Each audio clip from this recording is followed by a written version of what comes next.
जी तमाम देखने सुनने वालों को राना सरवर का सलाम मसरून कादर मतलब आपको दुनिया आखिरत की कामरानियां अता करे। आज मैं बहुत बड़ा इंकशाफ करने वाला हूँ। पीटीआई को जो ट्वीट किया जा रहा है ना, जिस कानून के तहत ये दहशत गर्दी का एक कानून है जिसे उर्फ़े आम में शेड्यूल 4 भी कहता है।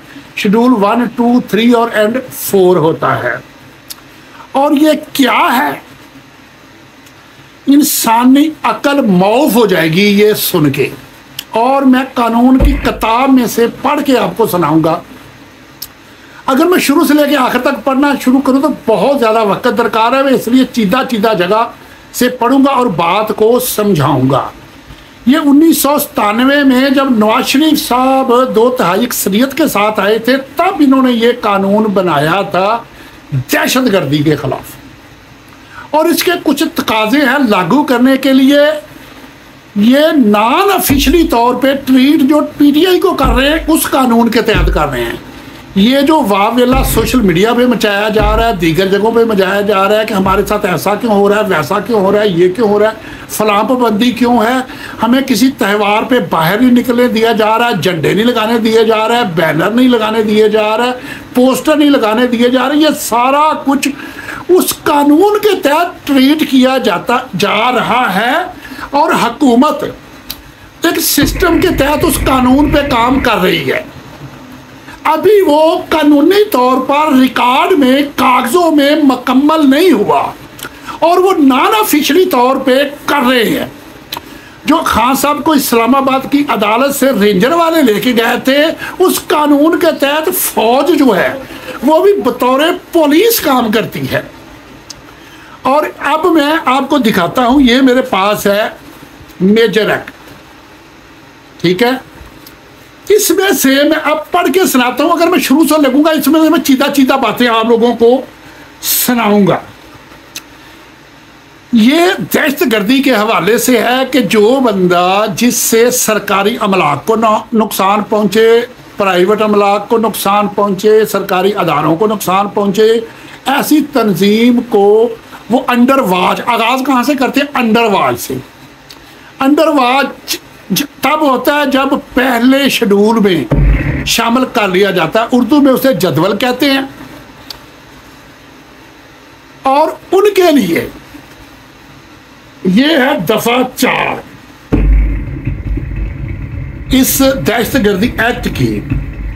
सिविल मुसल्लह अफवाज की मौजूदगी को दहशत गर्दाना अफ़आल और जदवल में शामिल जराइम की रोकथाम। वो ऐसा कह रहे हैं कि अगर सूबाई हुकूमत की राय में किसी इलाका में दहशत गर्दाना अफ़आल या जदवल में शामिल जराइम के अर्तकाब को रोकने के सिलसिले में मुसल्लह अफवाज, सिविल मुसल्लह अफवाज की मौजूदगी ज़रूरी है। मुसल्लह अफवाज आ जाती है पाक आर्मी, सिविल मुसल्लह अफवाज में आ जाती है रेंजर, उसमें आ जाती है एलीट फोर्स FC, ये सिविल मुसल्लह अफवाज में आती है। तो वो फेडरल हुकूमत से दरख्वास्त कर सकती है कि वो इतनी तादाद में जितना कि वो दहशत गर्दाना अफ़आल या जदवल में शामिल जराइम की रोकथाम या कंट्रोल के लिए ज़रूरी समझे, अफवाज के अफसरों, सिविल मुसल्लह अफवाज या यूनिटों की तैनाती और मौजूदगी के लिए हदायत करे। और वफाकी हुकूमत फैसला कर सकती है कि हालात इस अमर का तकाजा करते हैं कि तैनाती के लिए बुलाया जाए सिविल मुसल्लह अफवाज को या मुसल्लह अफवाज को, ठीक है। ये उसकी दफा 4 के तहत है। दफा 5 के तहत आ जाते हैं कि इन फोर्सेस के पास अख्तियारात क्या होंगे। कोई पुलिस अफसर मुसल्लह अफवाज या सिविल मुसल्लह दस्तों का मेंबर जो किसी इलाका में मौजूद है या तैनात किया गया है, काफ़ी वार्निंग देने के बाद दहशत गर्दाना अफ़आल या जदवल में शामिल जराइम के अर्तकाब को रोकने के लिए ज़रूरी ताकत का इस्तेमाल कर सकता है। ऐसा करते हुए मुसल्लह अफवाज सिविल मुसल्लह दस्तों के अफीसर की सूरत में मजमूई ज़ाब्ता फौजदारी के तहत एक पुलिस अफसर के तमाम अख्तियारात हासिल होंगे। ये जो घरों में तोड़ फोड़ की जा रही है ना, जो जगह सील की जा रही हैं, जो बिजनेस बंद किए जा रहे हैं, ये सारे इसी लॉ के तहत है। अन करीब इन्होंने रिकॉर्ड पे ला के सामने जब करना है, और आगे जब मैं बताऊंगा दिमाग मौफ हो जाएंगे कि होने वाला क्या है।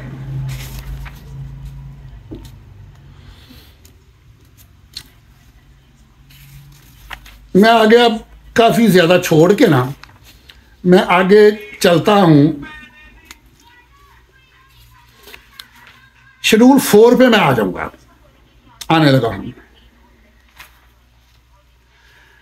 वो कहते हैं दहशतगर्दी के फाल का अर्तकाब या इसमें हिस्सा लेती है वो तंजीम, दहशतगर्दी के लिए तैयारी करती है, दहशतगर्दी की तरवीज या हौसला अफजाई करती है। ये ऐसे एक लंबी लिस्ट इन्होंने दी है एलिगेशनों की, तो उनको इसमें रखा जाएगा। ऐसी तंजीम को जेरे मुशाहदा रखा जाएगा। जेरे मुशाहदा के बाद उसे जदवल शेड्यूल 2 में दाखिल कर लिया जाएगा 6 माह के बाद। ठीक है, फिर क्या होगा? अक़दामात जो कि नाजायज़ या ख़तरनाक करार दी गई तंजीम के ख़िलाफ़ उठाए जाएंगे। जब कोई तंजीम नाजायज़ करार दी गई हो तो दीगर अक़दामात जो कि वफाकी हुकूमत ने उठाए होंगे के साथ साथ इसके दफातर अगर हों बंद कर दिए जाएंगे, इसके खाते अगर कोई हों तो मुंजमद कर दिए जाएंगे। जितने अकाउंट होंगे सारे मुंजमद हो जाएंगे। इनके अहदेदारों के, वर्करों के, इनसे मुतल्लका लोगों के सारे अकाउंट जायदाद जब्त कर ली जाएगी। तमाम लिटरेचर, पोस्टरों, बैनरों या तिबाशुदा बरकियाती अददी या दीगर मवाद जब्त कर लिया जाएगा। अब समझ आई क्यों ये बैनर उतार रहे हैं, क्यों ये मीडिया पे नहीं आने दे रहे। इस कानून को नॉन ऑफिशियली अभी वो कर रहे हैं और अन करीब ऑफिशियली तौर पे सारा कुछ सामने आने वाला है। नाजायज या खतरनाक करार दी गई तंजीम की तरफ से या उसकी तरफ से या उसके हक में किसी अखबारी बयान, प्रेस कॉन्फ्रेंस या अवामी राय, अशायत, तबायत या नशर इशात की ममानत होगी। अब आई समझ, खान साहब का नाम लेने पे क्यों पाबंदी है, पीटीआई का नाम लेने पे क्यों पाबंदी है। ये इस कानून के तहत है। आगे वो कह रहे हैं किसी तंजीम को ममनुआ खतरनाक करार दिए जाने पर ऐसी तंजीम के अहदेदारान, अरकान या शुरका इन्हें कोई पासपोर्ट जारी ना किया जाए, ना ही बरून मुल्क सफ़र करने की इजाज़त दी जाए। कोई बैंक, मालियाती अदारा या दीगर ज़ात जो माली अमदाद या आनत करती हो, ऐसे शख्स को किसी कर्जा की सहूलत या माली मदद, क्रेडिट कार्ड की सहूलत ना होगी, या किसी दूसरे बंदे से कर्जा भी नहीं ले सकता। ये भी मैं बता दूं।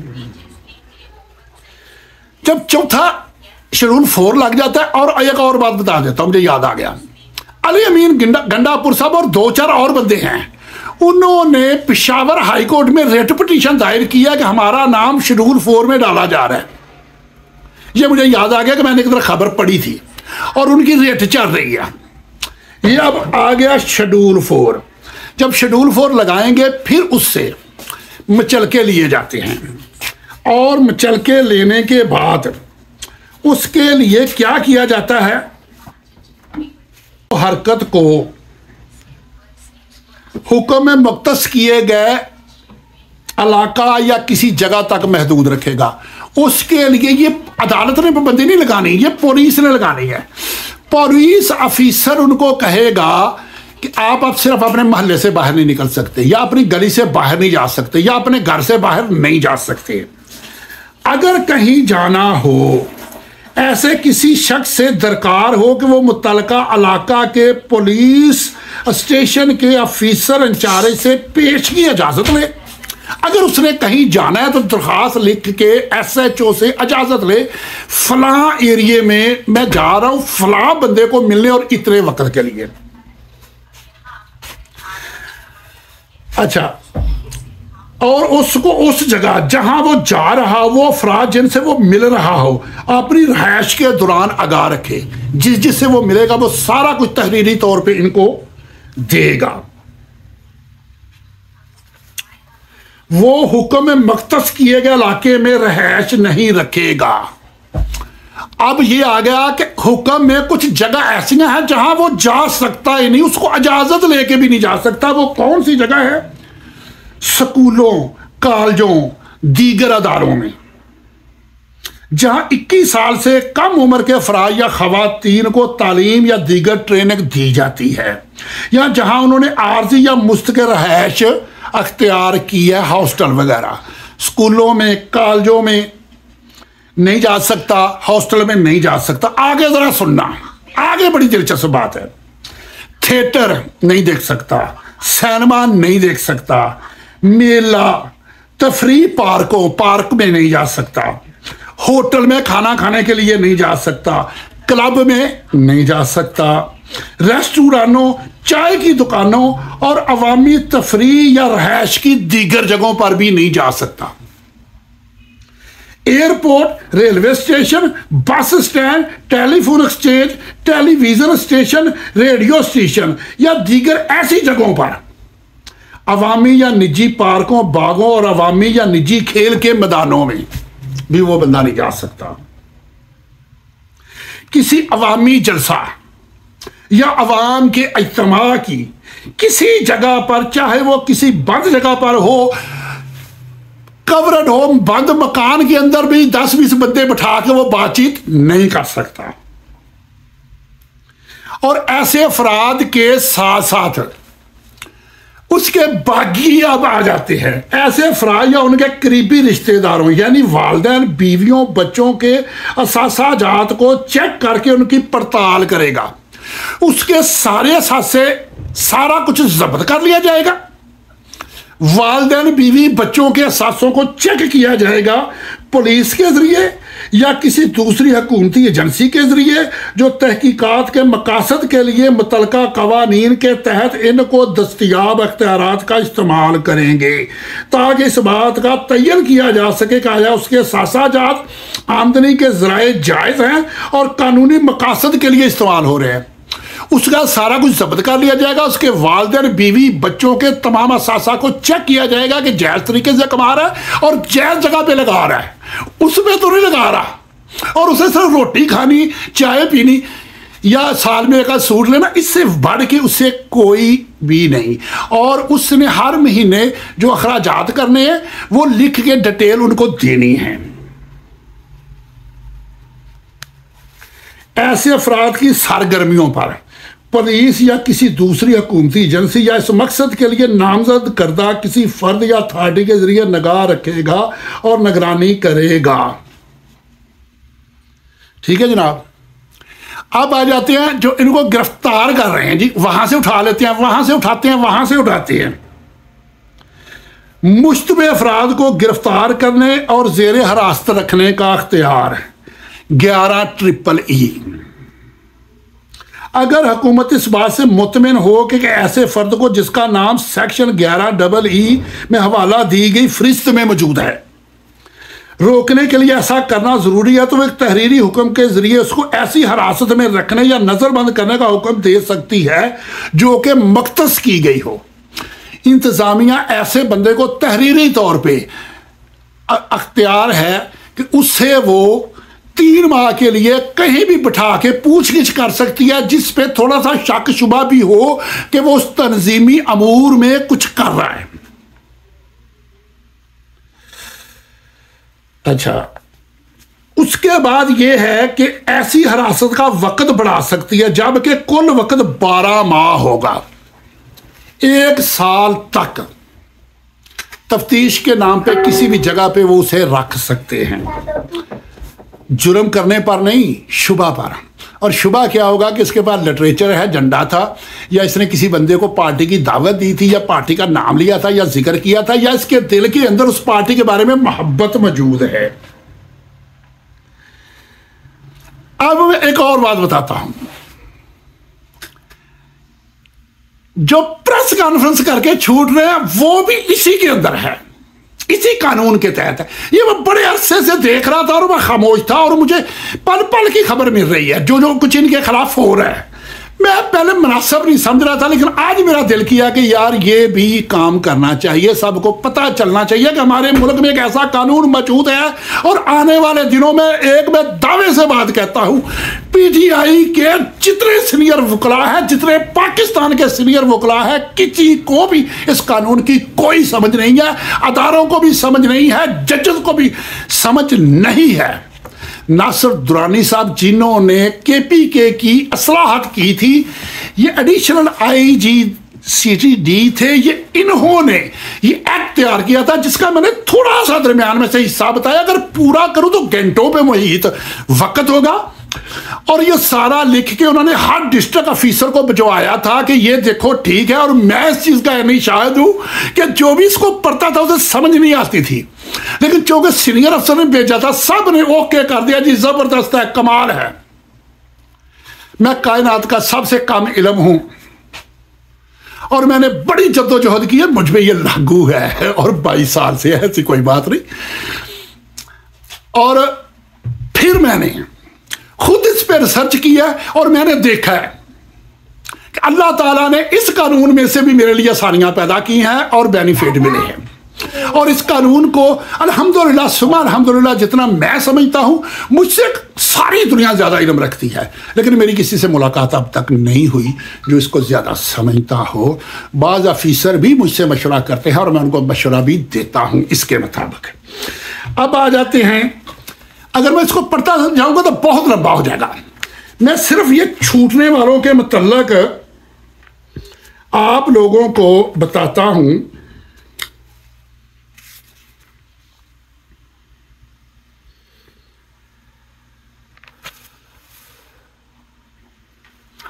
अच्छा यार, एक दो लफ्ज रह गए थे, वो दरमियान में मेरे सामने बाद में आए, तो वो मैं बता देता हूं। किसी खतरनाक करारदगी तंजीम से जुड़ी हुई या उससे मुतल्लका शय, निशान, किसी झंडा या बैनर को पहनता है, उठाता है, उसकी नुमाइश करता है, या इन हालात में किसी वर्दी, कपड़ा, ड्रेस की आइटम को उठाता है, पहनता है, उसकी नुमाइश करता है जिससे माकूल शुबा होता हो, जिससे शुबा होता हो, वो हल्का सा एक स्टिकर क्यों ना हो, या कपड़े पहने हुए उसमें कलर ऐसे क्यों ना हो जिससे खतरनाक करारदगी तंजीम का मेंबर या हमायती होना महसूस होता हो।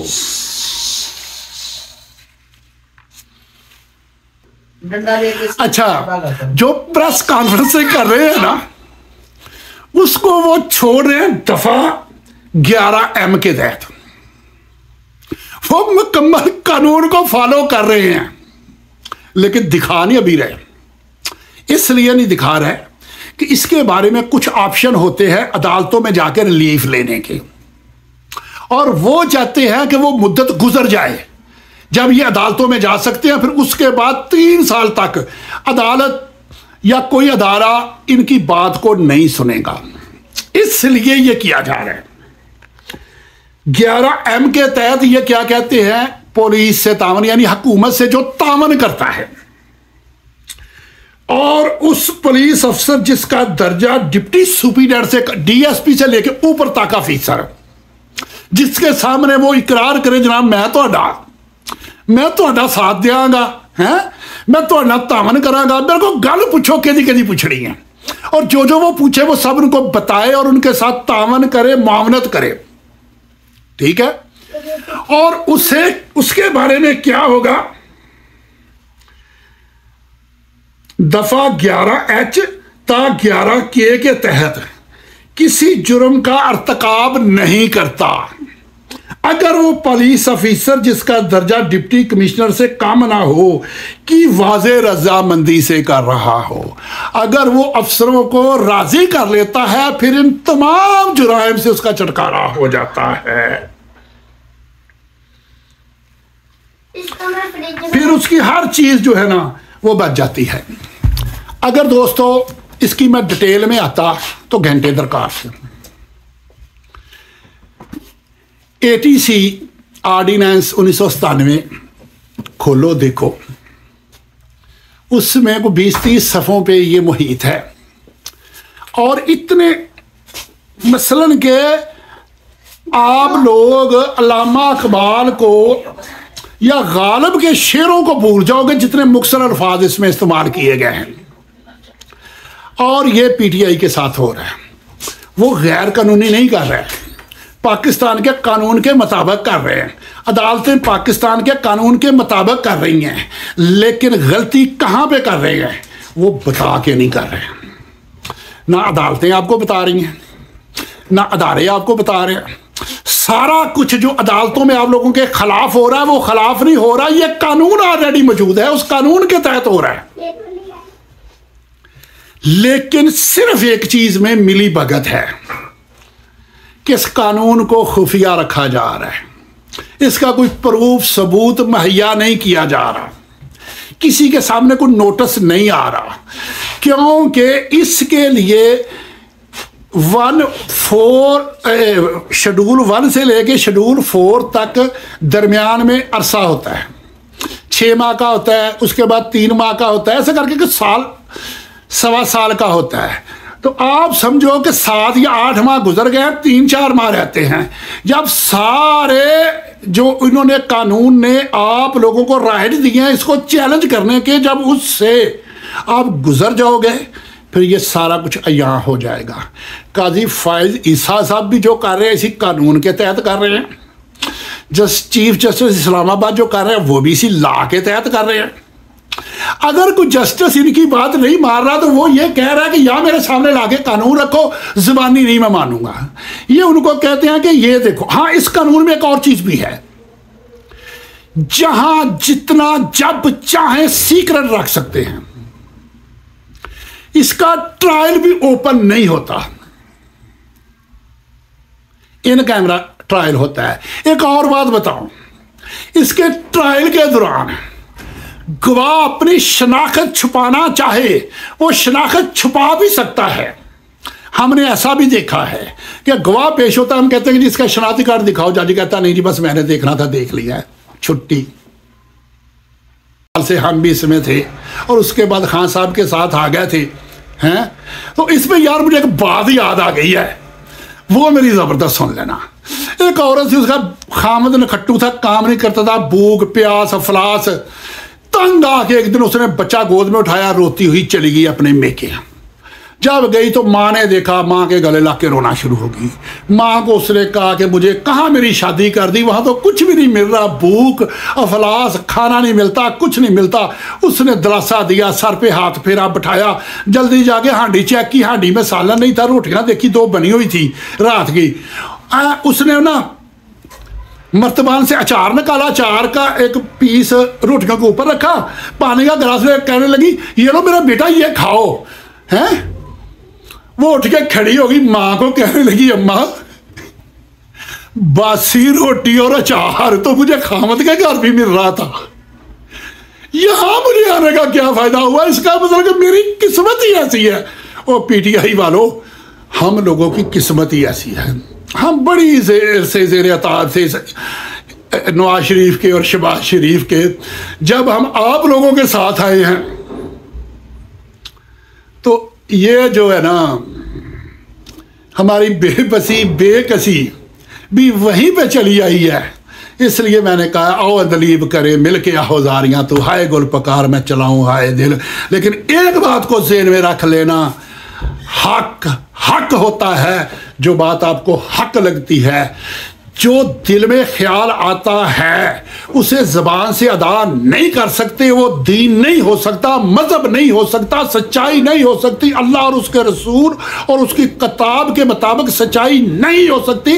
हक सच वही होता है जो दिल में आए और उसे बयान कर सको, जिसे बयान ना कर सको उसे दिल से निकाल के फेंक दो कि ये दीन नहीं है, दीन के खिलाफ कुछ है। कोई जुगनू सितारा संभाल रखना, मेरे अंधेरों की फिक्र छोड़ो, बस अपने घर का ख्याल रखना।